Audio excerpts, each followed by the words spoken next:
So hey besties, it's time to get up and make dinner for the family. Now we are going to go ahead go to the supermarket, y'all, because I was missing a few ingredients. So after I got off of work, I went to the supermarket. I saw they had this cheese for $2.99. I'm going to go ahead and pick up the Mexican blend, and I'm going to go ahead and pick up that sharp cheddar blend. Also, they had some of these shrimp, wild caught, of course, and it was only $9.99 for the bag. They was already peeled and deveined, so I'm going to go ahead and pick those up as well. Went on ahead and got home because I had the rest of the ingredients I needed at home already. Now, I go through these periods where I don't know if anybody else has experienced it. Comment down below if you experience what I'm about to tell you that I've been going through lately. Is I have not been in the mood to have meat. No, I am not a vegetarian. No, I am not a vegan, but I go through periods of life where I am not in the mood for meat. I don't want meat. The smell of it just makes me not want to eat it, and I go through that for like a couple of months now. There is times where I still want certain meats, like I'll be like, oh, I'm in the mood for a steak, oh, I'm in the mood for some ribs or something like that, but chicken and anything else, I'll be like, just the smell of it makes me not want to eat it. I don't know if anybody else has ever been through that, but that's the current mood I'm in right now. So I just decided that I wanted to make something different. Y'all comment down below if y'all ever felt like that before.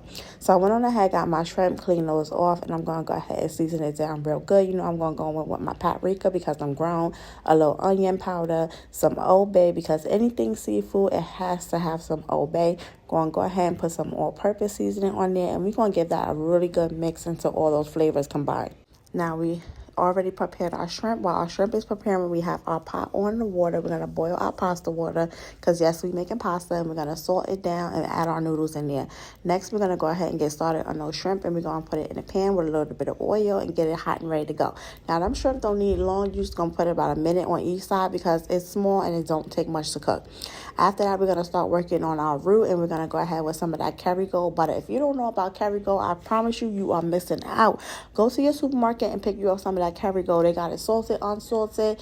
That butter is a 10 out of 10. It's going to make any meal you cook. It's just going to add another layer of flavor to it. Don't say I didn't tell y'all about it because I'm telling y'all about it now. So I went on ahead, got that Kerrygold butter in there, and we're going to make sure that get good and melted. Once that get good and melted, we're going to go on ahead and start adding our flour because we're going to go ahead and make us a nice roux for our macaroni and cheese. Yes, y'all, we making macaroni and cheese. And when I do macaroni and cheese, I have so many different ways I do macaroni. It all depends on who I'm cooking for, what I'm cooking with it, and what's going to be added to our mac and cheese is based on how I will do my mac and cheese recipe.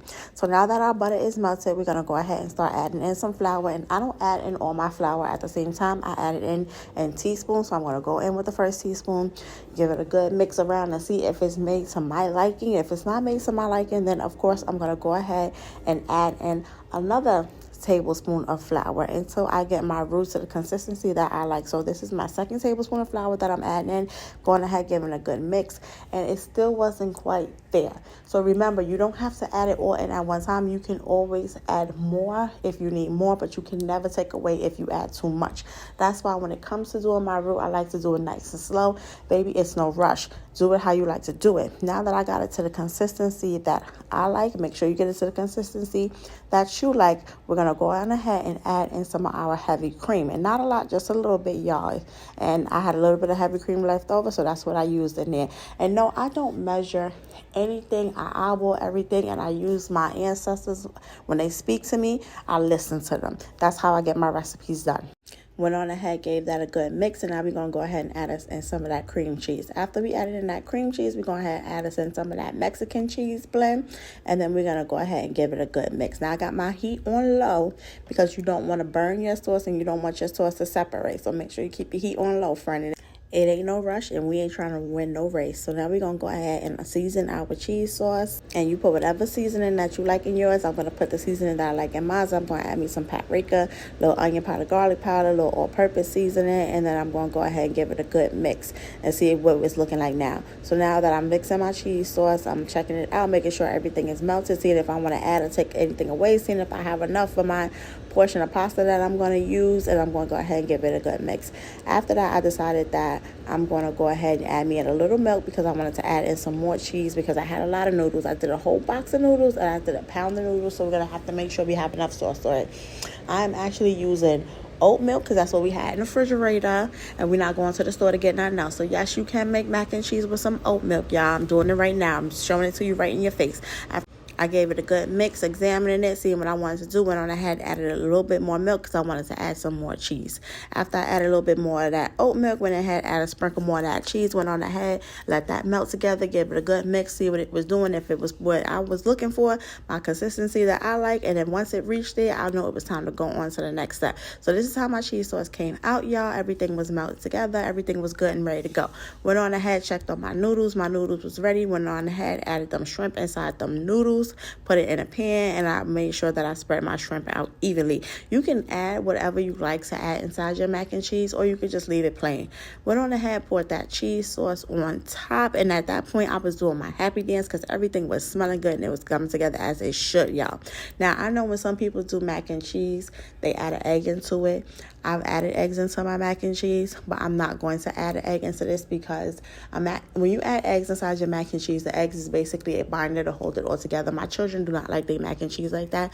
They like their mac and cheese as if you would make it Kraft from in the box. So I did not add an egg in it so that it didn't bind together, so that it would come out as if they was having box mac and cheese. Sometimes when you got children, you just gotta adjust your recipe so that they like it, because you want your kids to eat and you don't want to go through no dramas or none of that when it's time to have dinner.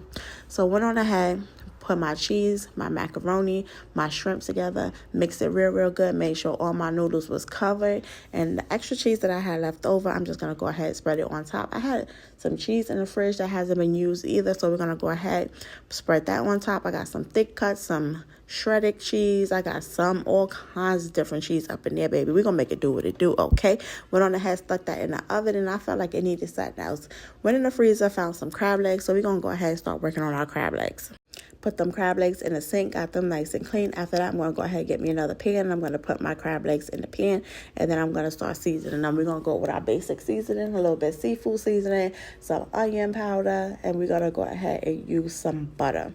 I'm going to use unsalted butter because the seasonings that I'm already adding to the crab legs is going to give it enough salt where you don't need to use salted butter. If you like salted butter, then you go ahead and add you some salted butter. But for me, I'm going to use me some unsalted butter, and I'm going to continue to repeat this process until I have all of my crab legs done. Put a piece of foil in it, and I'm just going to put it in the oven right with that shrimp, macaroni, and cheese. Put some foil on top of it and wait until everything is good and ready to be plated, y'all. So while my food is in the oven cooking, now I'm going to take this time that I have, and we're just going to do some kitchen cleanup, clean up our area, get everything reset, because I like to work smarter and not harder, and make sure that I'm making today easier for tomorrow.